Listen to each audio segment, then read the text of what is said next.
चलिए, हेलो बच्चों, physics 4D classes के हमारे यूट्यूब चैनल में आपका स्वागत है।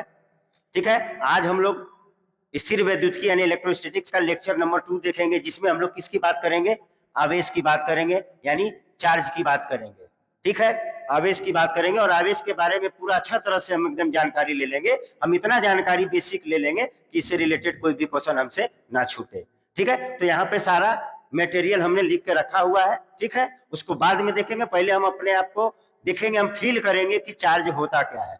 ठीक है, तो चार्ज के बारे में हम जब डिस्कस करने अब जा रहे हैं। ठीक है, तो देखिए क्या होता है चार्ज। तो देखिए चार्ज माने क्या होता है बाबू? आवेश। तो आवेश किसे कहते हैं, पहले ये समझ लीजिए कि आवेश क्या है। तो न्यूटन साहब ने दो वस्तु लिया, एक का मास बोल दिया m1 और दूसरे का मास बोल दिया m2, और इनके बीच की दूरी को क्या बोला? r बोला। इनके बीच की दूरी को r बोला। तो बोला कि ये दोनों क्या करेंगे? एक दूसरे को समान बल से आकर्षित करेंगे, यानी गुरुत्वाकर्षण बल से आकर्षित करेंगे, और इसका फॉर्मूला हो जाएगा Gm1m2 बाई r²। और ये हमेशा क्या होता है? हमेशा आकर्षण होता है, हमेशा आकर्षण होगा, आकर्षण होगा। ठीक है, किसके कारण होगा? द्रव्यमान के कारण होगा। किसके कारण होगा? तो द्रव्यमान के कारण आकर्षण होगा। ठीक है, लेकिन यदि ये दोनों वस्तु आकर्षण के बजाय क्या होने लगे? प्रतिकर्षण होने लगे। क्या होने लगे? प्रतिकर्षण होने लगे। यानी क्या हो रहा है यहाँ पे? प्रतिकर्षण हो रहा है, प्रतिकर्षण हो रहा है। ठीक है, प्रतिकर्षण हो रहा है। ठीक, और ये विद्युत बल होता है। ठीक है, विद्युत बल होता है, बाद में अभी पता चल जाएगा। तो यदि आकर्षण के स्थान पर न्यूटन बोला कि दो वस्तुओं के बीच उसके द्रव्यमान के कारण केवल क्या होता है? हमेशा आकर्षण होता है। लेकिन यदि किसी कारणवश ये दोनों वस्तुएं एक दूसरे से दूर जाने लगे, अर्थात प्रतिकर्षण होने लगे, तो इस वस्तु पर मास के अलावा कुछ है, और उसी कुछ को क्या बोलेंगे हम? आवेश बोलेंगे। उसी कुछ को आवेश बोलेंगे। और आवेश दो प्रकार का होता है, धन आवेश और ऋण आवेश। ठीक है, और उसमें क्या होगा? प्रतिकर्षण होने लगा। तो हम समझ गए कि इस वस्तु पर द्रव्यमान के अलावा कुछ है, और उसी कुछ को हम क्या बोलेंगे? आवेश कहते हैं। और इसका इन दोनों के बीच में आकर्षण और प्रतिकर्षण दोनों हो सकता है। आवेशों के बीच में आकर्षण भी हो सकता है और प्रतिकर्षण भी हो सकता है, परंतु द्रव्यमानों के बीच में हमेशा केवल आकर्षण होता है। और इसका जो फॉर्मूला था वो कुलाम नामक वैज्ञानिक दिया था, विद्युत बल बराबर 1/4 pi epsilon not Q1 Q2 by उनके बीच की दूरी का वर्ग। ठीक है, तो अब आपको फील हो गया होगा कि आवेश किसे कहते हैं। ठीक है, न्यूटन साहब बोला कि दो द्रव्यमानों के, दो वस्तु है, उनके द्रव्यमानों के कारण उनमें केवल हमेशा क्या होता है? आकर्षण होता है। यदि इस दोनों वस्तु में क्या होने लगे? प्रतिकर्षण होने लगे, तो उस वस्तु पर पहले से तो द्रव्यमान था, एक और कुछ है जिसके कारण क्या हो रहा है? प्रतिकर्षण हो रहा है। उसी कुछ को क्या बोला गया? आवेश बोला गया। उसी कुछ को आवेश बोला गया। ठीक है, अब हम आगे बात करते हैं। आगे आवेश का ये पहला बात हुआ। आवेश का ये कौन बात हुआ हमारा? ये आवेश का हमारा पहला बात हुआ, जिससे हमें आवेश क्या हुआ? हल्का फुल्का नजर आने लगा। ठीक है, आवेश नजर आता नहीं है, लेकिन हमको कल्पना हो गया कि आवेश ये है। ठीक है, अब हम इससे आगे की बात करते हैं, दूसरा नंबर बात करते हैं। कैसा बात करते हैं? दूसरा नंबर बात करते हैं। और दूसरा नंबर में बोला गया कि जिस तरह किसी बॉडी पर का एक मास यानी द्रव्यमान एक गुण होता है, द्रव्यमान एक गुण होता है, उसी तरह से इस बॉडी पर आवेश एक गुण होता है, का आंतरिक गुण। इसका आंतरिक गुण क्या होता है? एक आवेश होता है। जिस तरह किसी वस्तु का एक आंतरिक गुण द्रव्यमान होता है, उसी तरह से उस वस्तु का एक आंतरिक गुण आवेश होता है। ठीक है, तो द्रव्यमान क्या करता है? द्रव्यमान अपने चारों तरफ गुरुत्वीय क्षेत्र उत्पन्न करता है। गुरुत्वीय बोल दीजिए, गुरुत्वीय क्षेत्र उत्पन्न करता है। लेकिन बाबू, आवेश जो है वो अपने चारों तरफ जब रुका हुआ रहेगा तब विद्युत क्षेत्र उत्पन्न करेगा। कौन क्षेत्र उत्पन्न करेगा? विद्युत क्षेत्र उत्पन्न करेगा।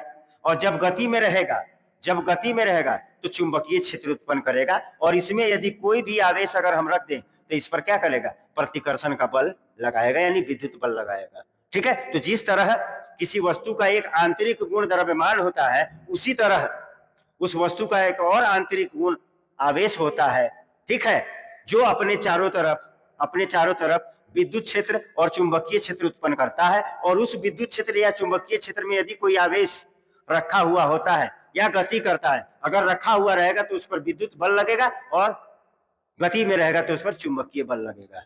ठीक है, ये बातें हो गई, ये दूसरी बात हो गई। अब हम लोग तीसरी बात करते हैं, और तीसरी बात क्या होता है आवेश का, उसको हम लोग बोलते हैं गणितीय परिभाषा आवेश का। तो तीसरी बात में क्या होगा, गणितीय परिभाषा होगा, गणितीय परिभाषा, मैथमेटिकल डिफिनीशन ऑफ चार्ज। ठीक है, गणितीय परिभाषा होगा और ये बोलता है कि सर अगर कोई चालक है तो इसमें से टी समय में, कितना समय में, टी समय में अगर आई करंट फ्लो कर रहा है, आई करंट एक छोर से दूसरे छोर पर जा रहा है, तो जितना ये मात्रा दिए गए समय में जितना करंट फ्लो करता है उसे ही हम क्या कहते हैं, आवेश कहा जाता है। यानी आवेश बराबर हम लिख सकते हैं आई टी। आवेश को छोटा क्यू या बड़ा क्यू द्वारा सूचित किया जाता है। ठीक है, तो किसी चालक के अनुप्रस्थ काट के क्षेत्रफल से, अनुप्रस्थ काट का क्षेत्रफल को हम ये बोल रहे हैं, किसी चालक के अनुप्रस्थ काट के क्षेत्रफल से किसी दिए गए समय में या इकाई समय में प्रवाहित विद्युत धारा की मात्रा को विद्युत आवेश कहा जाता है। और विद्युत आवेश को छोटा क्यू या बड़ा क्यू द्वारा सूचित किया जाता है। ठीक है, और इसका अगर मात्रक लिखें तो हम आवेश का विद्युत धारा का मात्रक एम्पियर होता है और समय का सेकंड होता है, इसे ही कूलम बोला जाता है। यानी आवेश का ऐसा ही मात्रक क्या होता है, कूलम होता है। आवेश का ऐसा ही मात्रक कूलम होता है। और सीजीएस मात्रक स्टेट कूलम होता है, फ्रैंकलिन होता है, ईएसयू माने स्थिर वैद्युत इकाई, ईएमयू भी होता है माने, ठीक है, विद्युत चुंबकीय इकाई। ठीक है, उसके बाद फिर आता है फैराडे, फैराडे भी आवेश की मात्रा होती है। ठीक है, हम आगे बात करेंगे। और इसका बीमा क्या हो जाएगा, तो आई का बीमा ए होता है और समय का टी होता है, ऐसे भी लिखा जाता है, या कोई कोई आईटी भी लिखता है, ये बीमा है। और आवेश कौन राशि है, तो आवेश अदिश राशि होता है, आवेश अदिश राशि होता है। ठीक है, अब हम लोग अपने मटेरियल पे चलते हैं कि हम मटेरियल में क्या बोले, जितना हम लिखे हैं, जितना भी हमको समझाए हैं वो सारी बातें वहां पर लिखा हुआ मिलेगा। और आप कॉपी और पेन में क्या कर लीजिए, नोट कर लीजिए, पेन और कॉपी में का लेकर के नोट कर लीजिए। ठीक है, तो चलिए चलते हैं। क्या है चार्ज, देख लीजिए, हमने समझा दिया है आपको चार्ज क्या है, आवेश क्या है। हम जानते हैं कि दो वस्तुओं के बीच उनके द्रव्यमानों के कारण केवल आकर्षण होता है, बता चुके हैं। यदि किसी कारणवश वस्तुओं के बीच प्रतिकर्षण, प्रतिक्षण नहीं, प्रतिकर्षण, प्रतिक्षण नहीं, प्रतिकर्षण होने लगे, ठीक है, हम लिख दे रहे हैं इसको यहां से, क्या है यहाँ पे, प्रतिकर्षण है, प्रतिकर्षण होने लगे, तो हम कह सकते हैं कि वस्तुओं पर द्रव्यमान के अलावा कुछ है, द्रव्यमान के अलावा कुछ है, जिसके कारण वस्तुओं के बीच, देखिए यहाँ प्रतिकर्षण लिखा हुआ है, प्रतिकर्षण हो रहा है। इसका मतलब वस्तुओं पर द्रव्यमान के अलावा जो है वही आवेश कहलाता है। अभी हमने समझा दिया है। ठीक है, आगे बढ़ते हैं कि आगे क्या बोला जा रहा है। ये पहली बात है। दूसरी बात देखिए क्या है, ये हो गया है, आपको समझाए थे। ठीक है, नेक्स्ट बात हम आपको दिखाते हैं, क्या है नेक्स्ट बात, दूसरी बात, जिस प्रकार द्रव्यमान किसी वस्तु का आंतरिक गुण होता है, बता दिए हैं आपको, उसी प्रकार आवेश भी वस्तु का आंतरिक गुण होता है, जो अपने चारों ओर विद्युत क्षेत्र और चुंबकीय क्षेत्र उत्पन्न करता है और अन्य आवेशों पर विद्युत बल या चुंबकीय बल लगाता है, आवेश कहलाता है। ठीक है, नोट कर लीजिए। नेक्स्ट बात कर रहे हैं हम, तीसरा बात, जो गणितीय परिभाषा है, आवेश की गणितीय परिभाषा क्या बोल रहा, किसी चालक के अनुप्रस्थ काट के क्षेत्रफल से होकर इकाई समय में प्रवाहित विद्युत धारा की मात्रा को आवेश कहा जाता है। विद्युत आवेश बराबर विद्युत धारा गुने समय, Q बराबर IT, या बड़ा Q लिखें या छोटा Q लिखें, आवेश को छोटा Q या बड़ा Q द्वारा सूचित किया जाता है। ठीक है, आवेश का गुण हम बाद में बात करेंगे, अगले लेक्चर में। चलिए नेक्स्ट बात है, देखिए क्या क्या बोला जाए, आवेश के बारे में थोड़ा जान लिया जाए। और आवेश को छोटा Q या बड़ा Q द्वारा निरूपित किया जाता है, हमने बता दिया। आवेश अदिश राशि होता है, बता दिया हमने। आवेश दो प्रकार के होते हैं, धन आवेश और ऋण आवेश। ठीक है, आवेश के दो प्रकार के बारे में बेंजामिन फ्रैंकलिन नामक वैज्ञानिक बताया था। धन माने ज्यादा नहीं, ऋण माने कम नहीं, दोनों का मान बराबर होता है। उसका प्रकृति एगो धन पॉजिटिव होता है और एक नेगेटिव होता है। इलेक्ट्रॉन के आवेश को ऋण आवेश कहा जाता है, इलेक्ट्रॉन के आवेश को ऋण आवेश कहा जाता है। प्रोटॉन के आवेश को धन आवेश कहा जाता है, यानी प्रोटॉन को हम सिंपल P लिख दें या केवल इलेक्ट्रॉन लिख देंगे तो भी प्रोटॉन समझा जाएगा। प्रोटॉन या इलेक्ट्रॉन के आवेश से कम मान का आवेश संभव नहीं है। तो अब हमको जानकारी रहना चाहिए कि इलेक्ट्रॉन पर कितना आवेश होता है, तो -1.6 गुने 10 पे पावर -19 कूलम। और प्रोटॉन पे कितना होता है, यही होता है पॉजिटिव में 1.6 गुने 10 पे पावर -19 कूलम। बोला जा रहा है कि प्रकृति माने यानी पूरा ब्रह्मांड में इस दोनों आवेश से क्या ये दोनों, ये कम है और ये ज्यादा? नहीं सर, परिमाण समान है। ये एक पॉजिटिव है और ये नेगेटिव है, केवल प्रकृति अलग अलग है, दोनों का वैल्यू सेम है। ठीक है, और इसके बारे में कौन बताया था दो प्रकार के आवेश के बारे में? Benjamin Franklin. ना ही कोई कम है और ना ही कोई ज्यादा है। ठीक है, तो इस दोनों आवेश से कम आवेश इस पूरे ब्रह्मांड में संभव ही नहीं है। जैसे अगर हम लिख दें कहीं पर 1.6 गुने 10 पे पावर कितना, -20 कूलम, नहीं होगा सर, ये कम हो गया, इससे कम हो गया। ठीक है, अगर हमको कहीं पर लिखा हुआ मिल जाए 1.6 गुने 10 पे पावर -18 कूलम, यस सर, ये बड़ा है, इससे बड़ा है, ये होगा। ठीक है, क्लियर? आगे बढ़ते हैं। आगे जो है आपका प्रोटॉन और इलेक्ट्रॉन, फिर वही बात बोला जा रहा है, प्रोटॉन और इलेक्ट्रॉन के आवेश का परिमाण बराबर परंतु चिन्ह विपरीत होता है। हमने बता दिया, एक पॉजिटिव होता है और एक नेगेटिव होता है। प्रोटॉन और इलेक्ट्रॉन में से कोई आवेश छोटा या बड़ा नहीं होता है। बेंजामिन फ्रैंकलिन नामक वैज्ञानिक ने आवेश के दो प्रकार को बताया था। प्रकृति में प्रोटॉन या इलेक्ट्रॉन का आवेश ही न्यूनतम आवेश होता है, उससे कम आवेश नहीं होता है। चलिए आगे बढ़ते हैं। आगे बोला जाए तो देखिए, आवेश का एसआई मात्रक एवं बीमा हम आपको निकाल के बता दिए हैं। Q बराबर IT, I का मात्रक एम्पियर और समय का मात्रक सेकंड। एम्पियर सेकंड को ही कूलाम बोलते हैं, यानी 1 एम्पियर सेकंड बराबर 1 कूलाम।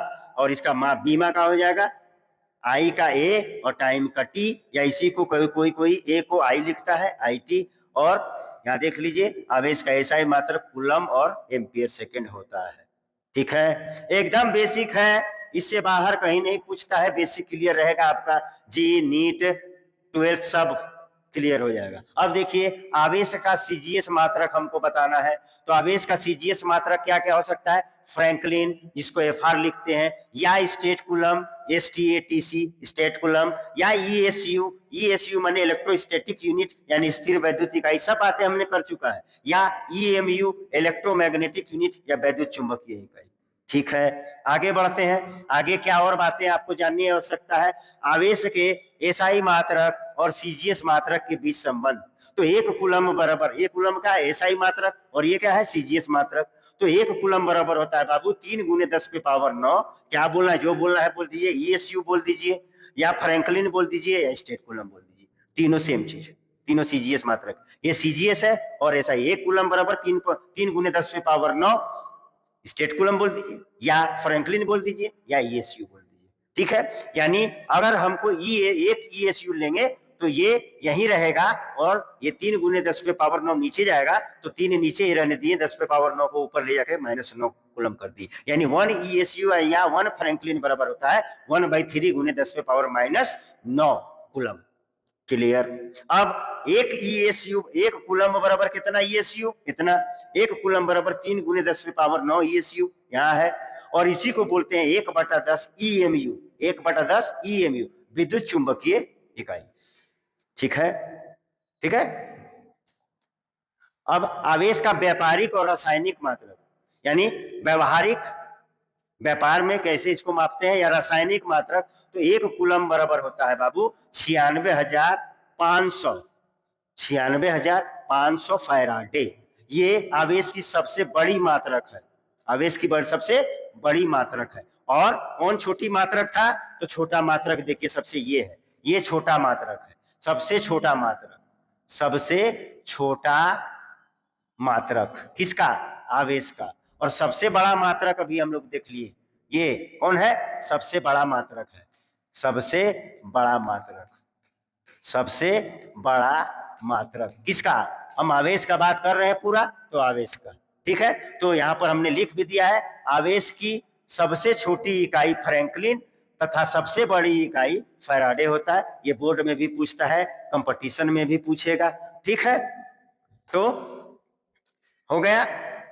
ठीक है, तो ये हमारा जो था, ये आपका आवेश के बारे में हमने पूरा चर्चा किया। और आशा करते हैं कि आवेश के बारे में जो हमने आपको कॉन्सेप्ट दिया, डेफिनेशन दिया, परिभाषा दिया, जितनी जानकारी दी, उससे ज्यादा आपको जानने की आवश्यकता नहीं है। वो चाहे आप बोर्ड का तैयारी कर रहे हो, या IIT-JEE का तैयारी कर रहे हो, या नीट का तैयारी कर रहे हो, या इसके लेवल का, इंटरमीडिएट के लेवल का कोई भी कंपटीशन का तैयारी कर रहे हैं, आवेश के बारे में इससे ज्यादा बात नहीं होगी। ठीक है, तो आशा करते हैं कि आपको अच्छा लगेगा। और सारा ये सब नोट कर लीजिएगा अपने से, ये सब क्या कर लीजिएगा? नोट कर लीजिएगा।